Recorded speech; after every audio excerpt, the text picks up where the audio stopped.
What a wonderful reminder. For those of us who call ourselves Christian, for those of us who believe that we are disciples of Jesus Christ, love is not an option, not agape. Love is not just something we just want to do every once in a while. It's 365 days a year. Or ask Ed Prout, and he can tell you how many minutes that is.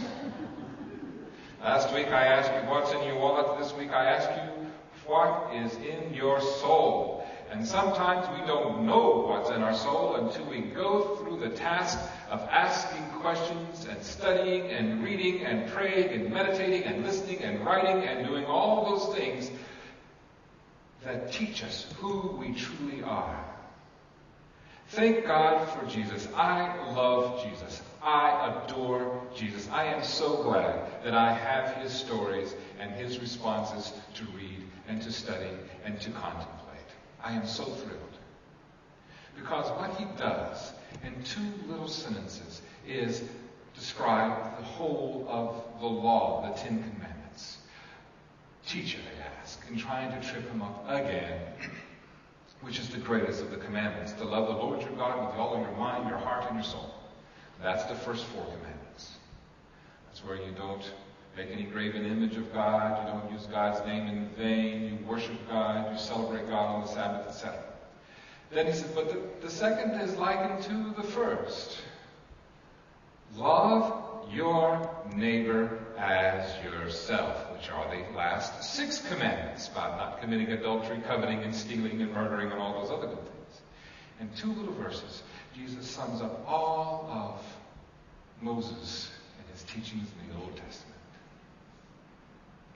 So what does it mean to love God with your mind, with your heart, with your soul?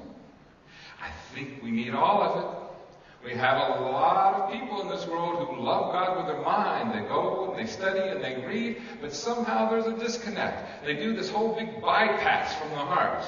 They all can intellectualize it and they know it backwards and forwards, but they haven't experienced it personally. What is it to love God with your heart? To incorporate what you're thinking and what you're reading and what you're learning with what you're feeling and experiencing and sensing in the world around you. What is it to love God with your soul? That's your oneness with God. That is that part of you that is the real you, the soul. That's that part of you when you are distracted, when you are disconnected, that screams out to you in some way through dreams, through bad experiences, through heartache, through stupid decisions like driving drunk and getting pulled over when you're not even an alcoholic. You just drank too much tonight. Your soul is going to get your attention somehow to bring you back to your connectedness with God. To love God basically with all of who you are. That is the greatest commandment. And the second one is like it. To love your neighbor as yourself. I have found over the years this is a very difficult one for many of us. Not the loving the neighbor part. Many of us become volunteers in church, you become volunteers with civic organizations. If there is a hurricane or a natural disaster or an opportunity for a mission trip, we're there. We love helping our neighbors. But some of us are carrying shame and guilt and things that we've had with us since we were small children, and we can't get by it. We can't look ourselves in the mirror and embrace who we are completely, unconditionally. We may have more tolerance for other people that we don't even like, than we do for ourselves. So hear this. If we're going to be disciples of Jesus, and we're going to follow the commandments to love God with heart, mind, and soul, we also must remember that we love our neighbor, each other, as we love ourselves. Maybe that is one reason why we live in the chaotic world we live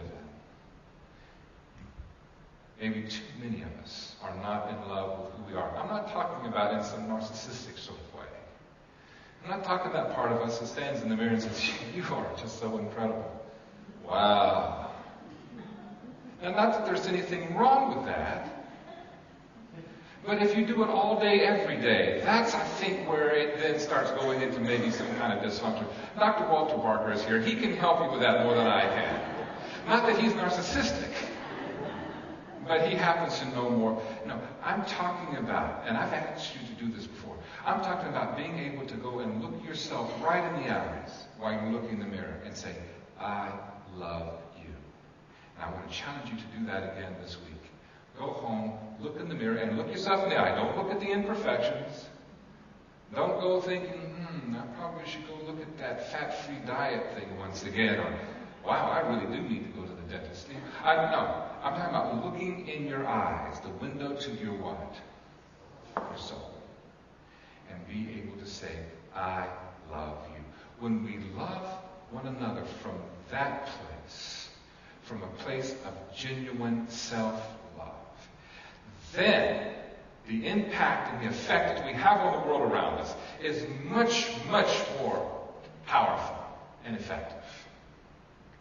It's about what we do on a regular basis that shows and proves what we can truly accomplish for the kingdom of God. It's like loving 365 days a year. When we choose to do that, when we can love ourselves 365 days a year, when we can truly reach out and love others 365 days a year, the results of what we're doing is much greater. I want to illustrate it by this story. In 1950, on the equator somewhere in the world, the British, of course, created a colony. And because the weather in this particular place and the foliage and so forth is on the equator, you have many months of just constant rain. And then you have several months of no rain at all. So what's something that thrives in lots of rain, especially with wooden structures? Termites. So, in order to be able to truly colonize this place, the British set up a cement manufacturing plant. And they have this big warehouse, which the cement is being made and so forth. And they have all the stuff around it. And the person who was in charge of the cement factory orders some employees at the end of every hot day during the dry season to sweep off the roof. They hate this job. They are already tired. It has been hot all day, and they do not want to spend the last few hours of their life on this planet sweeping the concrete dust off the roof of this building. Every day, the person who's in charge of this plant has to make somebody do it. Okay. It's 10 years later, 1960. That person no longer runs this plant.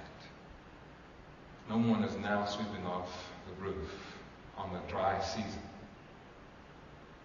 The person who's in charge now doesn't see that it's necessary. The employees hate the job so much that they're not going to do it.